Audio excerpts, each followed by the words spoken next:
Second of first. इसमें क्या है कि एक क्वाड्रेटिक इक्वेशन दिया हुआ है और इस क्वाड्रेटिक इक्वेशन को क्या करना है, फैक्टराइजेशन मेथड के मदद से इसे सॉल्व करना है, या यूं कहें जैसा कि इंस्ट्रक्शन दिया गया है इसका रूट्स ज्ञात करना है।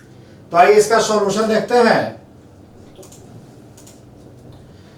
तो किसी भी क्वाड्रेटिक इक्वेशन में आपको 3 टर्म होता है, जैसा कि हम इंट्रोडक्शन के क्लास में बता चुके हैं। तो फैक्टराइजेशन मेथड में क्या करना होता है, फर्स्ट टर्म और थर्ड टर्म को मल्टीप्लाई करके जो प्रोडक्ट आता है, तो फर्स्ट टर्म हमारा क्या है यहां पर 2x² और थर्ड टर्म क्या है हमारा यहां पर 6, तो कितना हो गया 12x²। अब इस 12x² को ऐसे फैक्टराइज करना है जिसे प्लस करने पर या सब्ट्रैक्ट करने पर आपस में मिडिल टर्म के बराबर हो जाए, और मिडिल टर्म हमारा यहां यानी जो सेकंड टर्म है वह क्या है हमारा x है। तो आइए अभी जब फैक्टर करना हो तो इस जो वेरिएबल्स है इसको थोड़ी देर के लिए आप ना समझें। तो क्या बच गया हमारे पास 12। अब इस 12 को यदि हम फैक्टर करते हैं तो देखिए 4 और 3, 4 तिहाई 12, और 4 में से यदि 3 घटाते हैं तो हमें 1 आ जाएगा, और यही x के साथ 1 है। अब x² को इसे क्या x मान ले और इसके साथ x करें, यानी 4x में से 3x को माइनस करेंगे तो हमारा क्या आ जाएगा x आ जाएगा, जो कि मिडिल टर्म के इक्वल हो जाएगा। यानी इसे ब्रेक करने के लिए जो दो हमें सही फैक्टर हैं वो क्या है, एक 4x है और दूसरा क्या है हमारा 3x है। देखिए ये 12 का एक फैक्टर और हो सकता है 2 और 6, फैक्टर तो ठीक है, किंतु 2 और 6 को आपस में ऐड या सब्ट्रैक्ट करके हम x नहीं ला सकते हैं, इसलिए इस फैक्टर का हम इस्तेमाल नहीं करेंगे, हमें इस फैक्टर को इस्तेमाल करना है। तो आइए उस फैक्टर को इस्तेमाल करते हुए हम आगे बढ़ते हैं। तो क्या है 2x² प्लस क्या करते हैं 4x minus 3x minus 6 equal to 0। यानी यह जो 4x माइनस 3x है यह किसके इक्विवेलेंट है, middle term that is x। अब देखिए यहां पे इस दोनों को हम एक पेयर मान लेते हैं और इस दोनों को एक पेयर मानते हैं। तो इसमें हमें क्या कॉमन निकल सकता है, 2 दोनों में कॉमन है और x, यानी 2x को हम यहां से कॉमन निकाल लेते हैं।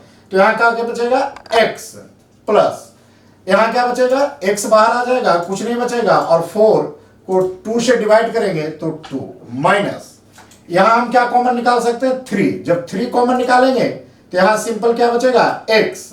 अब ध्यान दीजिए चूंकि माइनस भी साथ में बाहर आया है तो इस माइनस को क्या करेगा प्लस में कर देगा, और 6 को जब 3 से डिवाइड करेंगे तो क्या बन जाएगा 2 इक्वल टू 0।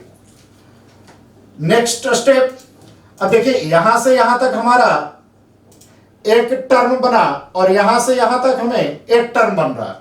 अब इस दोनों टर्म में देख रहे हैं x प्लस 2 दोनों जगह है, तो x प्लस 2 को हम क्या करते हैं कॉमन ले लेते हैं, बाहर निकाल लेते हैं। तो इस फर्स्ट टर्म के लिए हमारे पास क्या बचा 2x साइन माइनस, और सेकंड टर्म के लिए हमारे पास क्या बचा 3 इक्वल टू 0। नेक्स्ट स्टेप, अब क्या करेंगे यहां पर 2 फैक्टर बन रहे हैं या 2 टर्म कर ले, तो इसे हम एक को लेफ्ट साइड रखेंगे दूसरे को राइट साइड भेजेंगे। तो आइए x प्लस 2 को हम लेफ्ट साइड रख लेते हैं और 2x माइनस 3 को जब राइट साइड भेजेंगे तो चूंकि यह मल्टीप्लाई में है इसलिए इधर क्या होकर डिवाइड में जाएगा। और जैसा कि हम लोग जानते हैं